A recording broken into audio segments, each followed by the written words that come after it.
Senior. Assalamualaikum warahmatullahi wabarakatuh. Semangat pagi, salam sejahtera, salam sehat untuk kita semuanya. Om Swastiastu, Namo Buddhaya, salam kebajikan, Rahayu. Baik, sahabat sekolah dasar, jumpa kembali kita dalam program Giat Senior Direktorat Sekolah Dasar.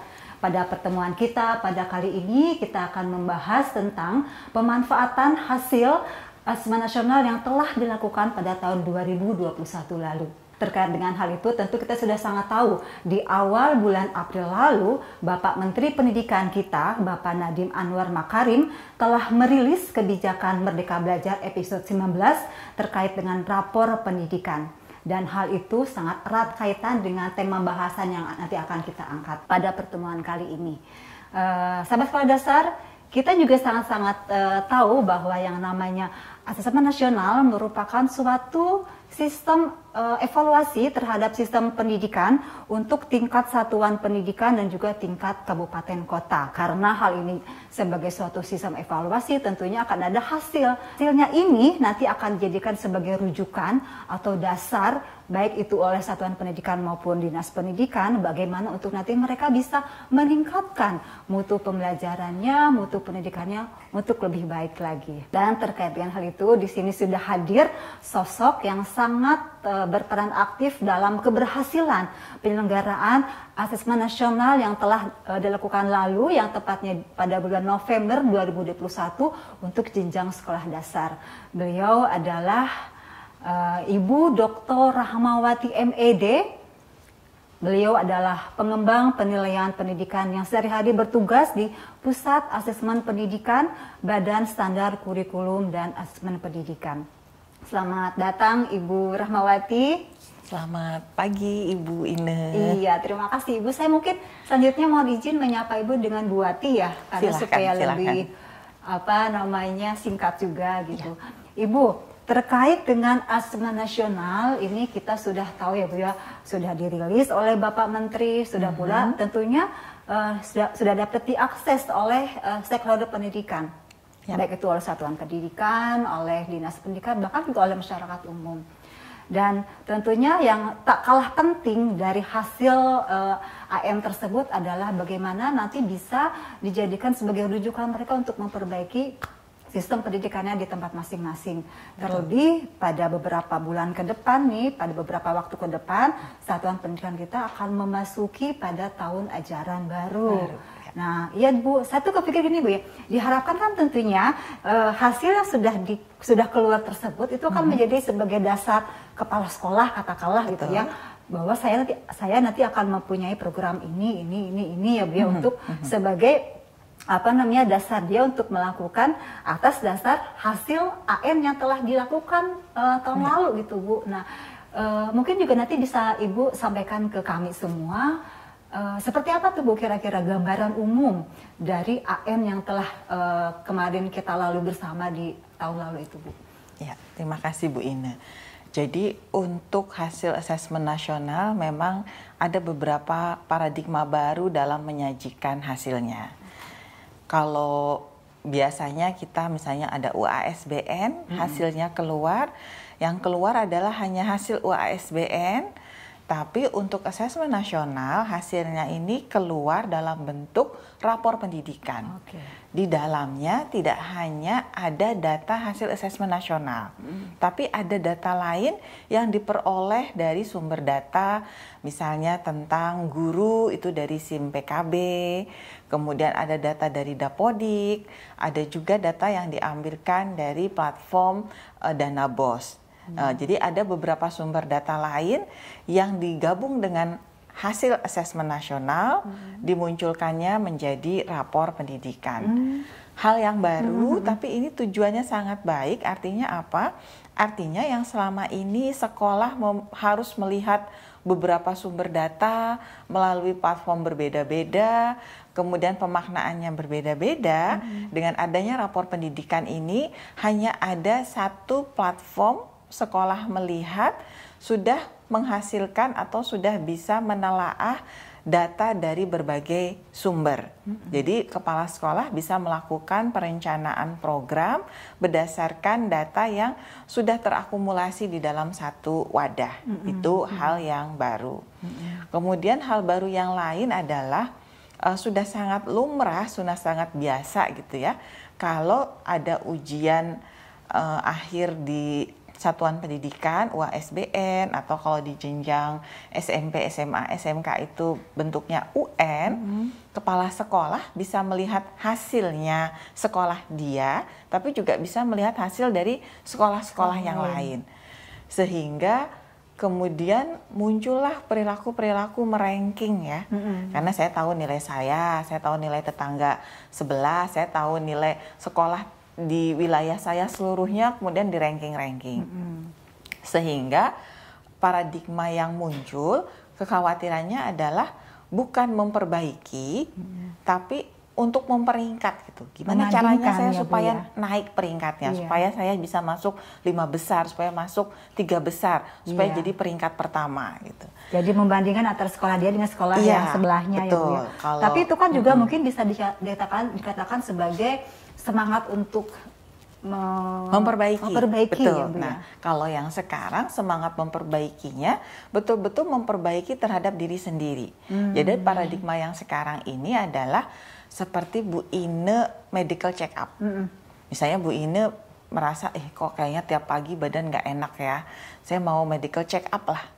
Kira-kira kalau medical check up, hasil medical check up yang diperoleh oleh Bu Ine tentang kolesterol, tensi, berat badan, kondisi darah dan lain-lain, itu apakah hanya hasilnya Bu Ine seorang, atau Bu Ine bisa melihat hasil semua yang medical check up pada hari yang sama dengan Bu Ine? Kan hanya hasilnya Bu Ine doang sendiri, ya. Betul. Iya. Tapi ada rujukan kan, hasil Ibu Ine misalnya tensi 110, yang normal itu berapa sih rentangnya gitu. Ini semangat perbaikan yang sebenarnya. Jadi saya nggak perlu lihat kanan kiri, yang saya perlu tahu kondisi saya seperti apa, idealnya bagaimana. Jadi rapor pendidikan tidak akan memuat hasil sekolah lain, hanya milik sekolah dia sendiri. Dia sendiri, tapi ada rujukannya. Jadi hasil saya segini. Sebenarnya yang ideal itu seperti apa sih? Saya masuk kategori apa? Jadi misalnya kalau tentang tensi, masuk kategori tidak normal sangat tinggi, hipertensi. Jadi saya tahu nih, saya bisa mempelajari supaya saya masuk kategori normal bagaimana. Nah itu Bu, untuk membaca kategorinya tersebut sebagai rujukan sekolah bahwa saya dalam kategori normal nih, itu dari mana tuh Bu? Nah, di rapor pendidikan, kepala sekolah dimudahkan dengan adanya color code. Jadi misalnya capaian itu apakah masuk kategori merah, kategori kuning, atau kategori hijau. Jadi kayak lampu merah ya. Kalau merah tuh sangat-sangat hati-hati, sudah bahaya statusnya. Kalau kuning ini waspada. Kalau hijau sudah oke gitu. Jadi ketika kepala sekolah mengakses rapor pendidikan, itu bisa melihat bagian komponen mana saya yang masih merah, mana yang kuning, mana yang hijau. Jadi semangatnya adalah seperti melihat hasil medical check up. Betul. Jadi enggak, ya terserah mau orang lain kondisinya seperti apa. Yang penting saya dulu nih. Saya jadi senang Bu, analogi Ibu pas banget gitu ya. Mengkaitkan antara hasil medical check up dengan yang AN yang sekarang kita bahas. Itu tepat sekali. Jadi kan tentunya saya tidak akan bisa membandingkan hasil medical check up saya dengan teman saya, gitu kan? Karena kan kondisi tubuh saya dengan kondisi tubuh teman saya beda. Begitupun dengan sekolah, berarti ya Bu ya.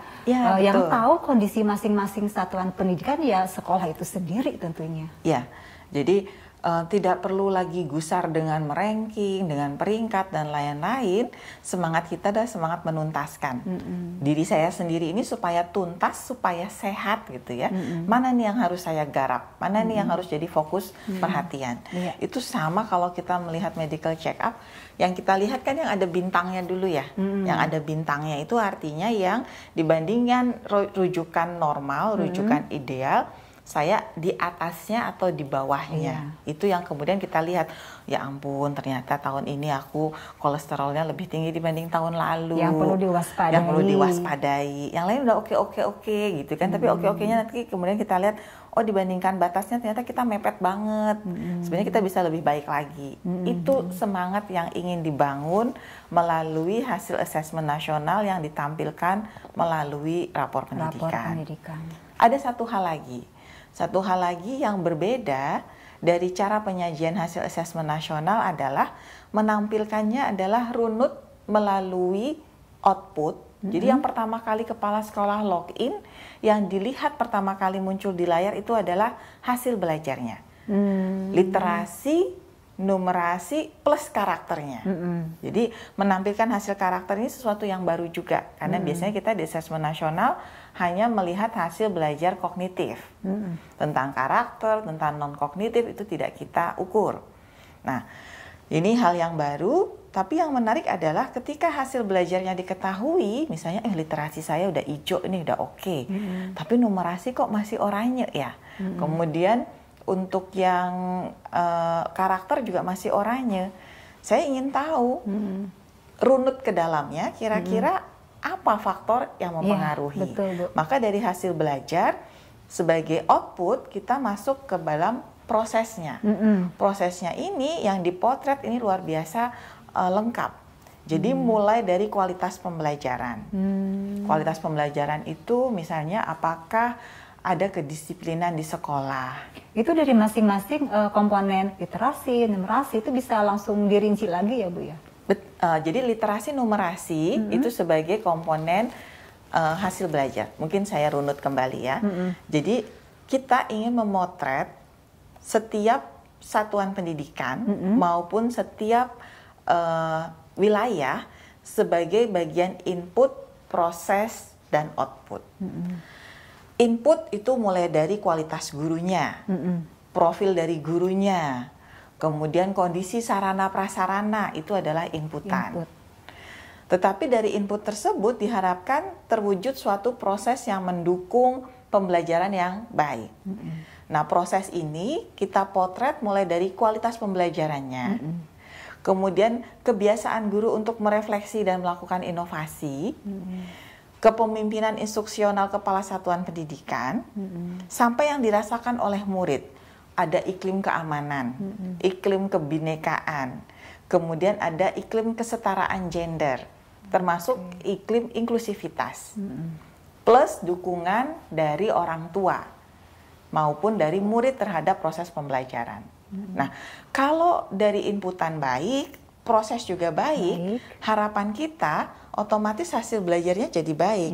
Nah, hasil belajarnya ini sudah ditetapkan secara holistik. Jadi tidak hanya kognitif, tapi juga karakter. Literasi, numerasi, dan survei karakter.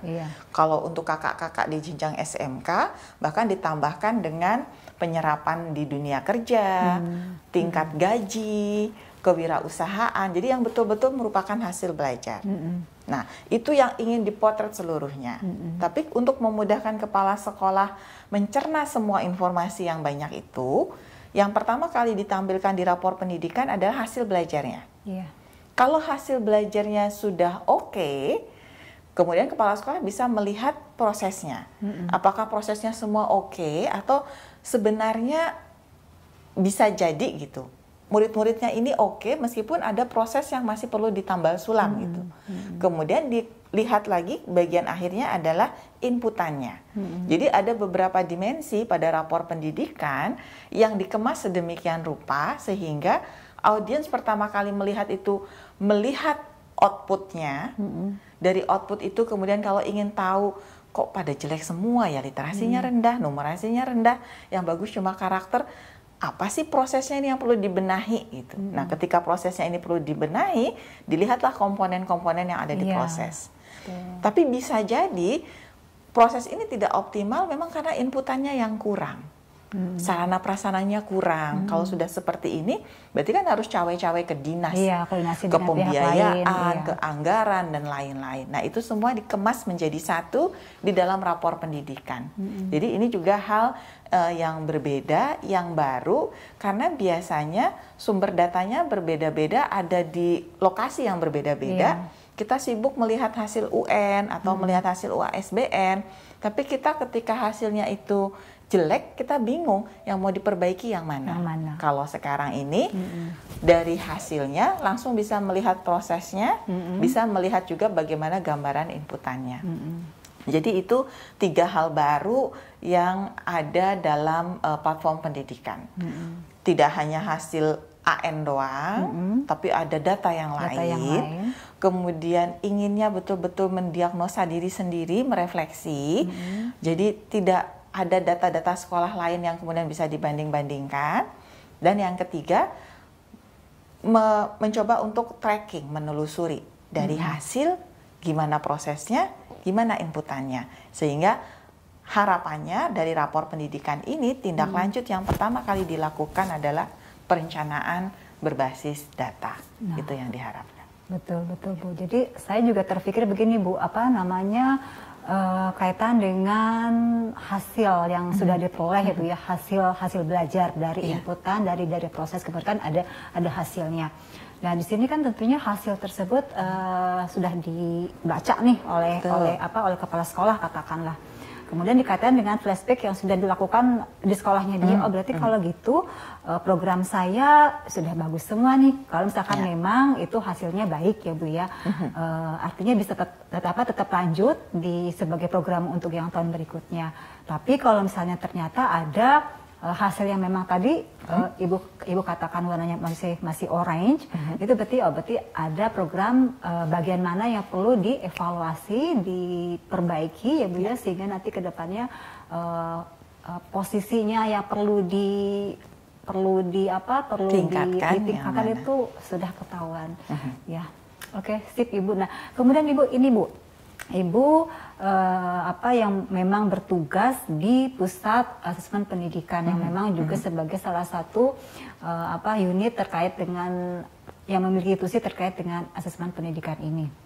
Dan kira-kira mungkin apa saja Ibu ya yang sudah dilakukan oleh Pusmendik ya Bu ya, kalau kita menyingkatnya Pusat Asesmen Pendidikan atau Pusmendik, yang sudah dilakukan oleh Pusmendik terkait dengan proses dari awal penyelenggaraan AM ini sampai kemudian kita sama-sama mendapatkan hasilnya gitu Bu.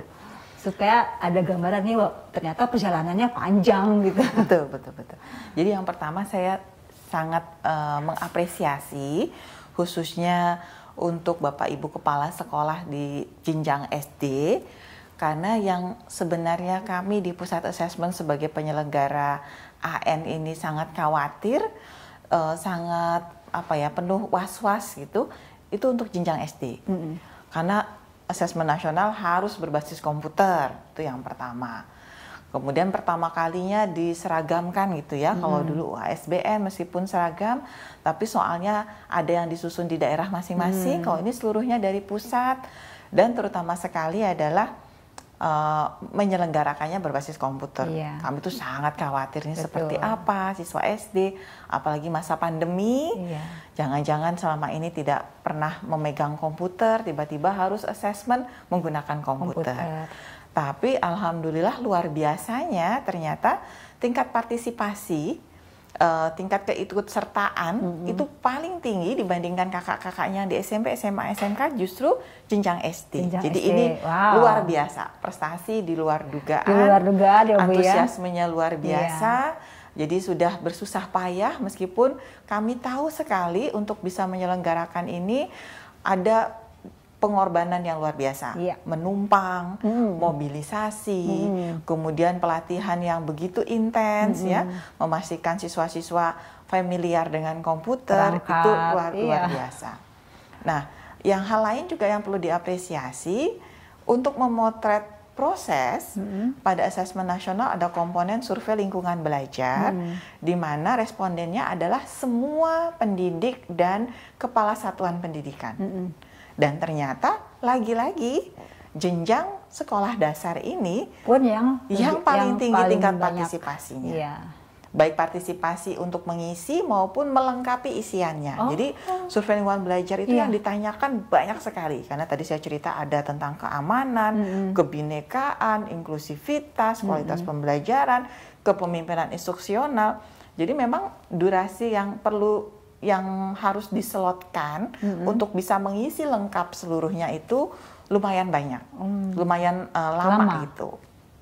Tapi ternyata guru-guru di jenjang SD, baik pendidik maupun kepala satuan pendidikannya, itu terbukti dibandingkan dengan jenjang yang lain, itu yang tingkat partisipasinya paling tinggi dan yang paling lengkap mengisi. Jadi itu apresiasi yang luar biasa.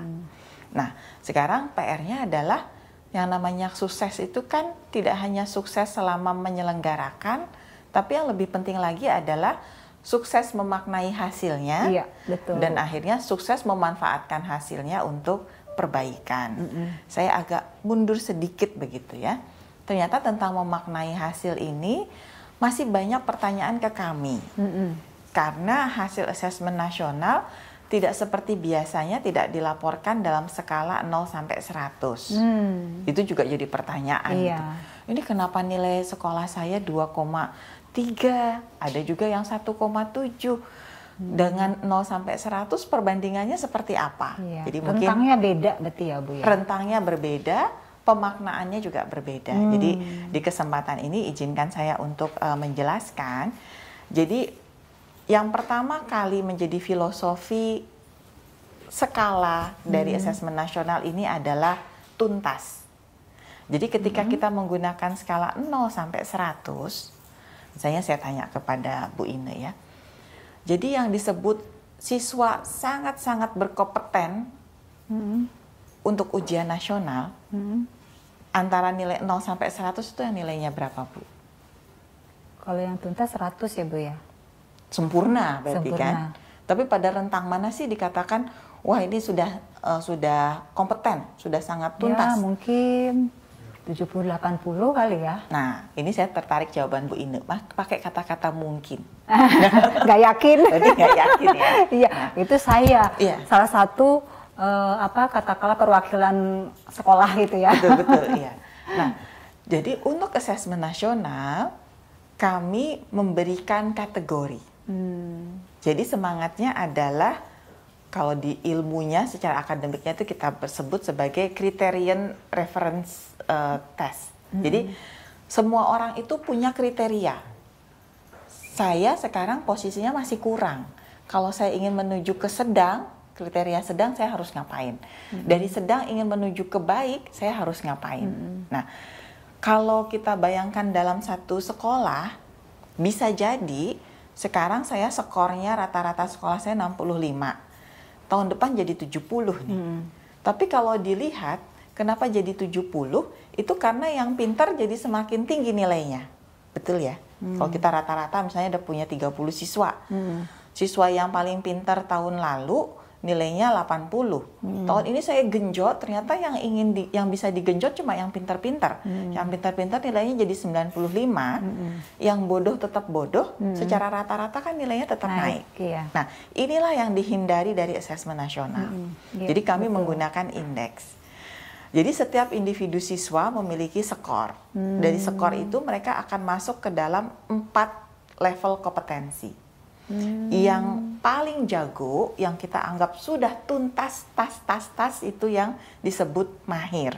Jadi kalau mahir itu, kalau literasi numerasi, mereka bisa mengevaluasi, bisa bernalar, bisa merefleksi, seperti itu. Kemudian ada yang kategori cakap. Cakap ini sudah mencapai kompetensi minimum, sudah bisa mengaplikasikan, sudah bisa menggunakan, artinya secara konsep dia sudah hatam dan bisa menerapkan untuk kehidupannya. Kemudian ada kategori dasar. Nah, dasar ini sebenarnya belum mencapai kompetensi minimum karena dia menguasai konsep, tapi dia belum bisa menggunakan konsep untuk kebutuhan dirinya. Dan yang paling rendah itu perlu intervensi khusus, yang konsep saja dia masih belum menguasai. Jadi indeks asesmen nasional itu adalah adalah suatu angka di mana angka itu diperoleh berdasarkan proporsi berapa siswa di sekolah itu yang sudah mahir, sudah cakap, masih dasar, atau jangan-jangan masih ada yang perlu intervensi khusus. Dan yang pasti itu diambil dari masing-masing anak ya Bu ya? Dari masing-masing anak gitu. Jadi kalau semua siswa sudah mahir, indeksnya 3. Artinya Semua. 100% siswa sudah masuk kategori mahir. Iya. Kalau semua siswa masih perlu intervensi khusus, indeksnya terendah 1. Gitu. Jadi kalau misalnya ada sekolah pengen cara gampang doang, yang siswa yang paling bermotivasi tinggi lah yang akan saya dorong, dan mereka itu sebenarnya sudah kategori mahir, ketika mereka didorong sehingga nilainya lebih tinggi, toh mereka sudah mahir, maka tidak akan ada perubahan dalam indeksnya. Tapi kalau sekolah itu betul-betul ingin menuntaskan, gimana caranya supaya tidak ada seorang anak pun di sekolah saya yang perlu intervensi khusus, artinya dia harus melakukan treatment mulai dari yang terendah menjadi sedang, yang sedang menjadi tinggi, yang tinggi tetap tinggi. Jadi hasil asesmen nasional, khususnya indeks literasi numerasi, tidak akan pernah naik apabila sekolah tidak berhasil menuntaskan anak-anak kita dari satu kategori bawah menjadi kategori yang lebih tinggi. Begitu juga dengan asesmen nasional di indikator yang lain. Jadi kayak iklim keamanan itu menggunakan indeks. Itu persis sama seperti IPK. Jadi kalau mahasiswa kan punya IPK. Misalnya saya nanya ke Bu Ine ya, kalau ada satu mahasiswa IPK-nya 3,9. Wow. Menurut Bu Ine langsung bilang wow. Kira-kira kalau 3,9 mungkin nggak dia dapat nilai C? Enggak. Kemungkinan besar nilainya apa? A dan B. A dan B. Banyakan A-nya atau B-nya? Banyakan A-nya. Nah, begitu ya, Ibu langsung dapat persepsi seperti itu ya. Kalau IPK mahasiswa 2,3. C kali Bu. Banyakan C ya? Iya. Punya B nggak? Ya paling mungkin 1. Ya, punya A juga mungkin dikit banget. Iya, A-nya amin lagi. Itu semangat yang sama di asesmen nasional. Jadi asesmen nasional itu indeksnya paling rendah 1, paling tinggi 3. 1 itu kurang, 2 itu sedang, 3 itu baik. Jadi kalau ada sekolah melihat nilai indeksnya itu 2,1, tapi itu bisa 1,2 ya Bu ya? Bisa. Jadi kalau misalnya saya ngelihat rapor pendidikan saya, kok indeks iklim keamanan sekolah saya 2,1 ya. 2,1 itu artinya sudah di sedang, ada yang baik, tapi yang baik masih sedikit. Kalau ada sekolah lain yang dapat 1,4, artinya kebanyakan kurang, ada yang sedang, boro-boro baik gitu. Jadi kita ingin memberikan nuansa pemikiran kepada kepala sekolah, kepada guru ketika melihat indeks hasil asesmen nasional, mereka sadar bahwa ini dari baik masih banyak banget yang perlu diperbaiki. Atau ini dari kurang sudah banyak yang tuntas, tidak lagi banyak yang kurang. Ibu, hasil tersebut muncul ya di rapor pendidikan ya Bu ya. Dan artinya kan berarti kepala satuan pendidikan pun bisa mengakses itu. Betul. Tetapi apakah mereka bisa membacanya Bu bahwa itu artinya itu begitu gitu. Intervensi yang harus dia lakukan ketika dia menerima hasil hasil indeks saya sekian gitu. Ya. Jadi kami sudah menyusun buku pedoman untuk memaknai hasil asesmen nasional, membaca angka-angka tersebut maknanya seperti apa. Jadi kalau Bapak Ibu ingin mengakses rapor pendidikan kan masuknya ke laman raporpendidikan.kemdikbud.go.id. Nanti ketika masuk, nanti ada masuk sebagai guru, sebagai kepala satuan pendidikan maupun dinas menggunakan akun belajar.id, ada yang masuk sebagai publik, jadi lihat data publik. Nanti kalau itu diklik, nanti akan ada profil wilayah. Ketika profil wilayah diklik, nanti akan ada running text untuk mengarahkan mendownload pedoman atau panduan untuk memaknai nilai-nilai pada rapor penting pendidikan. gitu Bu. Betul. Betul ya. Karena selama ini sudah terbiasa dengan 0 sampai 100, ketika ini kok angkanya 1, 2, ini banyak kemudian yang maksudnya apa ya? Iya. Padahal sebenarnya untuk memberikan itu seperti langsung bayangan seberapa tuntas saya. Kalau Iya. sudah 2,9, oh artinya sudah banyak yang baik. Meskipun ada yang sedang, cuma sedikit gitu ya. Tapi kalau misalnya 1,1, waduh, berarti mayoritas masih kategori kurang. Kalaupun ada yang sedang dikit banget, sedikit. cuma 10%. Iya. Nah, yang sedih lagi ternyata untuk numerasi di semua jenjang masih cukup banyak satuan pendidikan yang mendapatkan nilai indeksnya 1,00. Wow. Artinya seluruh siswa masih memerlukan intervensi khusus. Itu hasil secara umum pun seperti itu ya Bu ya? Hasil untuk secara tingkat nasional. umum, tingkat nasional, untuk literasi 1 dari 2 murid itu belum mencapai kompetensi minimum. Artinya kebanyakan sekolah itu memiliki nilai indeks di bawah 1,8. Untuk numerasi, hasil secara nasional 2 dari 3 murid kita belum mencapai kompetensi minimum. Wow. Artinya kalau kepala sekolah melihat akan banyak satuan pendidikan yang hasil indeksnya itu di bawah 1,6. Jadi enaknya pakai indeks ini bisa memprediksi berapa banyak yang mencapai kompetensi minimum. Gitu. Karena tadi itu sudah ada rumusnya ya, berapa persen yang masuk mahir dikalikan 3, kalau perlu intervensi khusus dikalikan 1. Jadi kalau dia lebih dekat ke angka 1, artinya lebih banyak yang belum mencapai kompetensi minimum daripada yang sudah. Jadi memang PR besar banyak ya, Bu? banget yang harus dibenahi. Betul. PR besar nih untuk perbaikan besar. hasil Iya. mutu pendidikan kita gitu. Betul. Ayo sahabat sekolah dasar, semuanya mari akses dan buka rapor pendidikannya masing-masing supaya tahu di dasar mana, di data mana Bapak Ibu sahabat sekolah dasar berada sebagai baseline ya Bu ya. Betul. Untuk mengetahui nanti ketika pada saat Oktober mendatang, ketika Bapak dan Ibu sahabat sekolah dasar melakukan asesmen nasional lagi, sudah tahu apa yang harus dilakukan. Iya. Nah, saya jadinya terpikir juga Bu, betul juga gitu ya, bahwa hasil ini yang kemarin itu sebagai baseline-nya, data awal ya Bu ya. Justru kan dari sekarang nih, dari kemarin harusnya sampai karena kan sekarang kan beberapa saat lagi mengakhiri tahun ajaran ya Bu ya. Betul. Nah, seperti itu. Nah, itu kan hasilnya sebagai upaya sebagai upaya yang dilakukan oleh sekolah memperbaiki kinerjanya, sehingga nanti pada saat Oktober mendatang untuk melakukan AN lagi gitu kan akan ada peningkatan hasilnya, sehingga itu menunjukkan kinerja tadi yang Ibu sampaikan bahwa sekolah tersebut menunjukkan kinerja yang baik, sekolah yang memang bisa menunjukkan peningkatan. Hasil peningkatan Bu istilahnya Bu, peningkatan indeksnya Ibu ya? Iya, secara umum ada peningkatan hasil. Ya, karena yang dipotret ini banyak kan di asesmen nasional ya. Di survei lingkungan belajar aja kita memotret ada 8 indikator utama.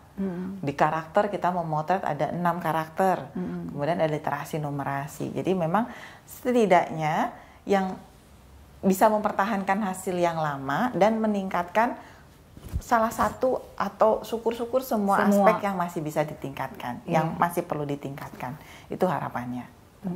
Itu berlaku untuk semua stakeholder ya Bu ya, baik itu satuan pendidikan maupun dinas pendidikan. Dinas pendidikan. Artinya kan di sini juga saya ingin tanya lebih lanjut ke Ibu terkait dengan kira-kira upaya apa yang perlu dilakukan oleh satuan pendidikan maupun dinas pendidikan untuk menindaklanjuti hasil AN tersebut yang dapat dilihat dari rapor pendidikan itu Bu. Nah kira-kira mungkin apakah memang semua sama atau ada perbedaan antara satuan pendidikan dengan dinas pendidikan itu Bu?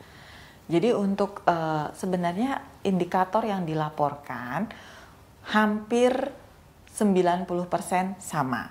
Tapi kalau untuk dinas pendidikan ada hal-hal yang spesifik.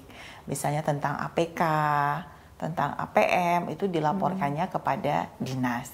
Kepada dinas juga kami melaporkan tentang isu kesenjangan. Jadi karena dinas itu di dalamnya misalnya ada 1.000 sekolah. Sekolah ini ada yang letaknya di wilayah yang kota, ada yang di pedesaan. Kami juga melaporkan kesenjangan capaian literasi, numerasi, karakter antara sekolah-sekolah di urban dengan di rural. Kami juga melaporkan kesenjangan antara sekolah dengan kelompok sosial ekonomi yang berbeda. Jadi misalnya di wilayah saya, contohnya yang sangat signifikan itu kan kayak di Banten ya. Banten itu kalau yang mepet Tangsel, daerah-daerah elit kan ada sekolah-sekolah yang sangat-sangat wow gitu. Tapi juga ada sekolah-sekolah yang masih berada di daerah-daerah yang sangat sulit. Nah, apakah terjadi kesenjangan yang luar biasa? Itu hal-hal yang khas yang dilaporkan kepada dinas tetapi tidak dilaporkan kepada satuan pendidikan. Jadi supaya ada alarm bahwa yang kita sebut mutu itu bukan hanya capaian tapi juga disparitas. Jadi kita tuh nggak ingin wilayah itu capaiannya tinggi, tapi kalau kita lihat ke dalamnya, tingginya itu ya karena memang ada yang sangat bagus, tapi juga ada yang sangat jelek nggak diapa-apain. Gitu. Jadi kita mengharapkannya narrowing the gap, gapnya itu semakin sempit, tapi kita raising the bar, nilainya juga dinaikkan. Itu PR kepada wilayah. Itu kemudian yang kami wujudkan, yang kita wujudkan dalam rapor pendidikan, kita melaporkan ada dimensi B itu adalah pemerataan mutu. Apakah antara urban rural merata, apakah antara kondisi sosial ekonomi status merata, apakah antara gender laki-laki dan perempuan juga merata. Itu yang khas yang dilaporkan kepada dinas. Selain ada APK, ada APM, jadi itu sebagai capaian ya tentang tingkat partisipasi siswa. Kepada sekolah, ada yang sangat spesifik yang kami laporkan yang khas bisa langsung ditindaklanjuti oleh sekolah, yaitu kepemimpinan instruksional tentang bagaimana dirinya memimpin, mengajak guru-guru, mengajak orang tua, mengajak murid untuk bersama-sama mewujudkan visi misi sekolah gitu. Jadi itu betul-betul alat refleksi. Dilaporkan ke sekolah, kalau sekolah melihat ya ini kan tentang dirinya gitu ya. Ternyata tentang visi misi ini masih begini. Saya harus seperti apa nih untuk visi misi? Oh, ternyata dorongan kepada guru untuk guru mampu berinovasi seperti apa. Begitu juga terhadap guru. Kami melaporkan refleksi dan inovasi guru, keinginan guru untuk belajar, keinginan guru untuk mengetahui apa yang salah dengan kelas saya, untuk belajar dari kelas yang lain, dari guru lain, sampai akhirnya mampu melakukan inovasi. Ini betul-betul dilaporkan pada rapor pendidikan sebagai alat untuk merefleksi. Gitu. Jadi kita kan kadang-kadang kalau kita melihat hasil medical check up, ada juga yang sifatnya untuk merefleksi diri sendiri gitu ya. Oh, kayaknya pola makan saya masih salah nih. Kayaknya olahraga saya kurang. Kayaknya minum air putihnya kurang. Itu untuk refleksi. Tapi pada saatnya ada yang namanya fitness. Kebugaran, kesegaran, itu yang kemudian mungkin menjadi alat ukur untuk seleksi masuk akabri misalnya. Jadi persis sama, di rapor pendidikan ini ada hal-hal yang dilaporkan yang sifatnya untuk reflektif, memperbaiki diri sendiri, tapi akan ada indikator-indikator yang pada akhirnya akan menjadi kinerja. Itu yang anggapannya kalau memang mampu merefleksi, mampu memperbaiki, pada akhirnya literasi numerasinya harusnya naik dong gitu ya. Karakternya harusnya naik. Nah, untuk 2021 ini sebenarnya betul-betul bonus. Bonus di mana Pak Menteri sendiri sudah menjanjikan tidak ada satupun komponen dari rapor pendidikan itu yang akan menjadi kinerja. Semuanya merupakan baseline, semuanya silahkan manfaatkan sebagai alat refleksi. Jadi ya itu tadi, iklim keamanan, kuning. Setelah dilihat, oh kalau narkoba tempat saya hijau, oke nih berarti nggak ada masalah dengan narkoba. Tentang hukuman fisik, kok ada yang kuning gitu ya, kekerasan seksual hijau, oke berarti nggak ada masalah. Ini hukuman fisik masih bermasalah tempat saya kenapa ya? Jangan-jangan guru-guru biasa nih, kalau anak-anaknya bandel daripada kecapean lama gitu, udah deh cubitin aja anaknya gitu. Nah itu sebenarnya alat untuk merefleksi. Jadi komponennya banyak sekali. Tadi itu ada lebih dari 16 komponen. Nah manfaatkan sebaik mungkin. Mungkin tidak bisa diperbaiki ke 16 komponennya dalam satu waktu, dalam 1 tahun, tapi setidaknya mempertahankan yang sudah ada dan memperbaiki. Even hanya 1 komponen itu sudah merupakan kinerja dari satuan pendidikan, seperti itu. Iya, ini emang saking pentingnya untuk sekolah mengakses hasil AM tersebut, itu kan memang sangat diperlukan ya Bu ya, sebagai dasar dia melakukan apa nih untuk selanjutnya pada tahun mendatang. Asesmen nasional sebentar lagi, Oktober tinggal berapa bulan lagi nih Bu ya, itu kan seperti itu. Nah, karena memang saking pentingnya bahwa saat kali ini pembicaraan kita pada kesempatan kali ini, tadi juga di pertengahan Ibu menyampaikan bahwa ini akan menjadi refleksi terhadap stakeholder pendidikan, khususnya di warga sekolah, terhadap guru dan juga kepala sekolah. Saya kemudian juga berpikir bahwa ini akan menjadi sebuah program bagus yang dapat dikembangkan oleh dinas pendidikan masing-masing sebagai program unggulannya, katakanlah ya Bu ya, tanda kutip. Kalau misalnya katakanlah dinas pendidikan mengetahui peta pendidikan yang ada di wilayahnya seperti ini, posisinya dalam indeks ini, kekurangannya, nah itu komponennya ada di posisi yang ini, itu akan menjadi program yang dapat dikembangkan oleh dinas sebagai program bersama ya Bu ya. Betul. Seperti itu saya berpikirnya tidak perlu lagi dinas pendidikan itu dalam tanda kutip ini mengira-ngira program apa ya yang bisa memberikan support yang baik, yang langsung mengena ke satuan pendidikan, tapi kita bisa melihat langsung di data yang ada gitu Bu. Betul. Seperti itu ya Bu ya. Iya, untuk dinas kabupaten kota ada menu di dalam rapor pendidikan itu yang disebutnya menu unduh. Ketika mengunduh, ketika mendownload, dinas kabupaten kota akan mendapatkan listing semua satuan pendidikan di wilayahnya untuk semua indikator yang dilaporkan di rapor pendidikan, dan mendapatkan keterangan sekolahnya itu, setiap sekolah itu apakah kategori merah, kuning atau hijau. Dan sebenarnya yang ingin digandeng oleh Kemdikbud itu bukan hanya program peningkatan literasi, numerasi maupun karakter, tapi juga memastikan bahwa semua sekolah adalah sekolah yang aman. Semua sekolah adalah sekolah yang inklusif, bahwa ada toleransi, keragaman, dan penghargaan terhadap keragaman di sekolah melalui iklim kebinekaan, juga menciptakan sekolah-sekolah yang paham atas kesetaraan gender dan menghargai kesetaraan gender. Dan ini skupnya luas sekali, misalnya di iklim keamanan. Iklim keamanan, kalau Bapak Ibu klik di rapor pendidikan, di dalamnya itu ada 6 komponen. Pertama, aman dari bullying. Kedua, aman dari kekerasan seksual, aman dari hukuman fisik, aman dari penyalahgunaan narkoba. Tapi kemudian kami juga mengukur yang secara holistik. Bagaimanakah kesejahteraan psikologis guru? Bagaimanakah kesejahteraan psikologis murid? Kesejahteraan psikologis guru itu misalnya perasaan guru nyaman mengajar dan berkarir. Ya. Betul. Tapi kita tanyakan secara holistik itu guru merasa di sekolah itu nyaman enggak sih, diapresiasi enggak sih, didukung, apakah dia bisa eksis, bisa merasa dia berkinerja, berbuat sesuatu dan dihargai. Begitu juga kepada murid. Kita menanyakan apakah secara holistik siswa merasa senang ke sekolah, semangat, bangga dengan sekolahnya, apakah dia betah, apakah dia merasa punya lingkungan yang mendukung dia gitu.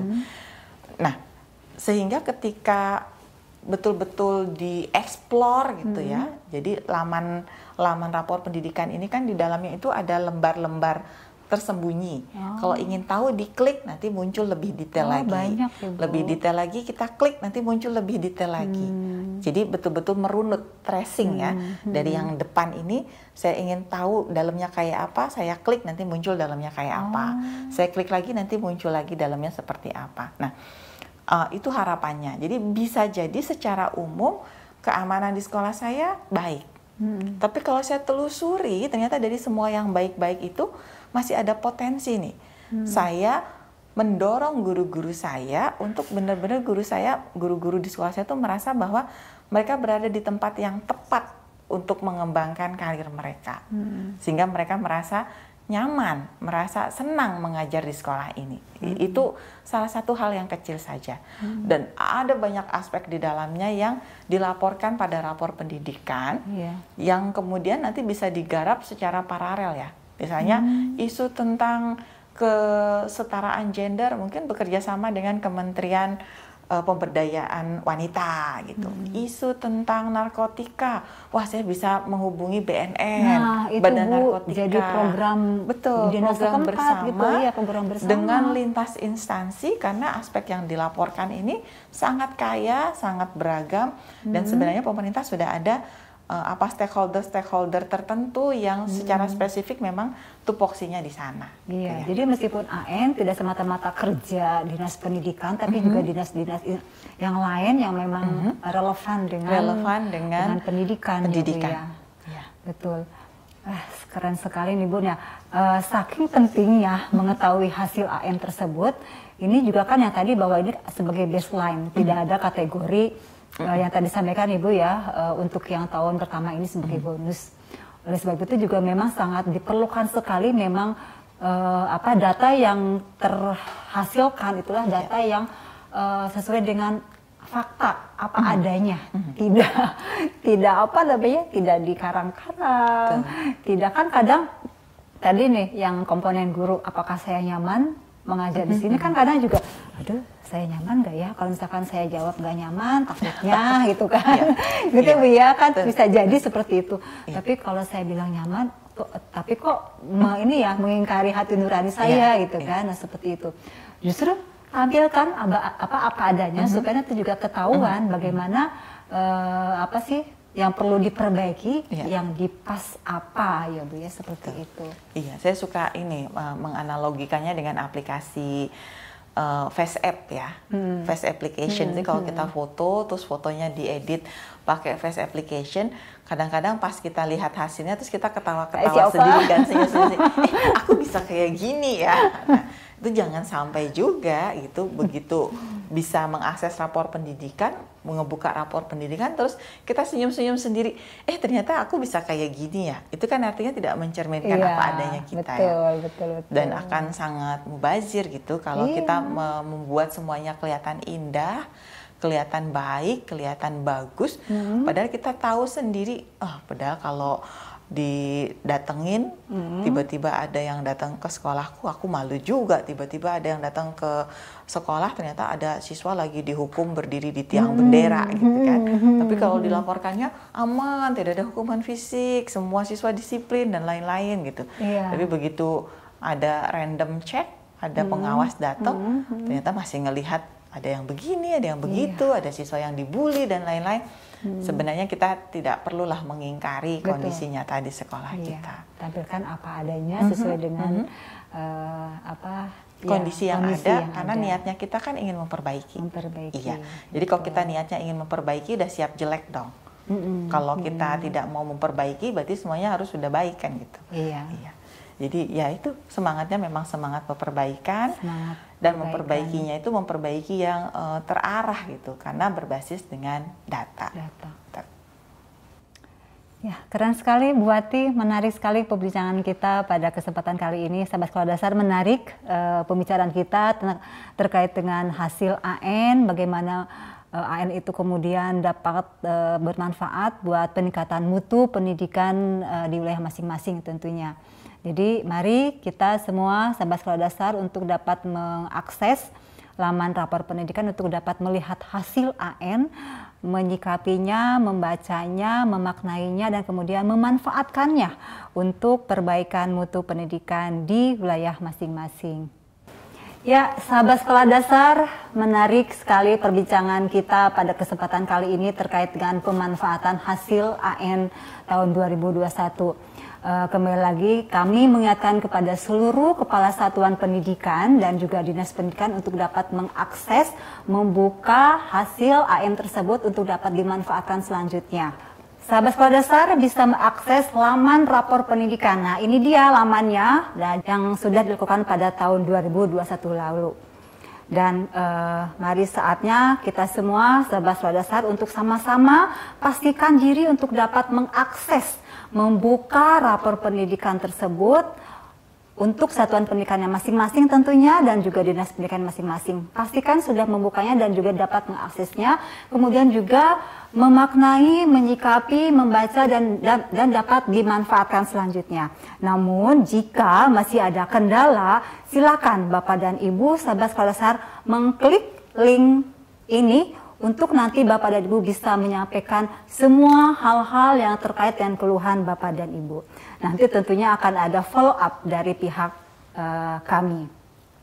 Ya, baik sahabat sekolah dasar, terima kasih banyak sudah menyimak perbincangan kami dengan Ibu Dr. Ramawati, narasumber kita pada pertemuan kali ini, yang tadi kita sama-sama sudah membahas ya Bu ya, mengenai pemanfaatan hasil ANBK. Terima kasih semuanya kepada sahabat sekolah dasar, dan jangan lupa tetap terus simak mulai dari YouTube-nya, ada Instagram-nya, dan juga hal-hal yang lainnya. Ya, sahabat sekolah dasar, tetap terus ikuti media sosial Direktorat Sekolah Dasar, YouTube, Facebook, Twitter, Instagram untuk tetap dapat mengakses semua informasi terkait dengan pendidikan, khususnya tentang sekolah dasar. Dan di sini kita juga tadi sama-sama sudah menyimak terkait dengan pemanfaatan hasil ANBK dengan narasumber kita pada kesempatan kali ini ada Ibu Dr. Ramawati. Saya terima kasih kepada Ibu atas kehadiran Ibu di sini, memberikan support kepada kami semua, berbagi, sharing semua informasi terkait dengan penyelenggaraan AN yang sudah berhasil ya Bu ya. Terima kasih sekali lagi saya ucapkan kepada Ibu. Terima kasih, senang berada di sini. Ya, sekolah dasar cerdas, berkarakter, yeay! Terima kasih semua sahabat sekolah dasar. Sampai jumpa lagi pada pertemuan kita mendatang.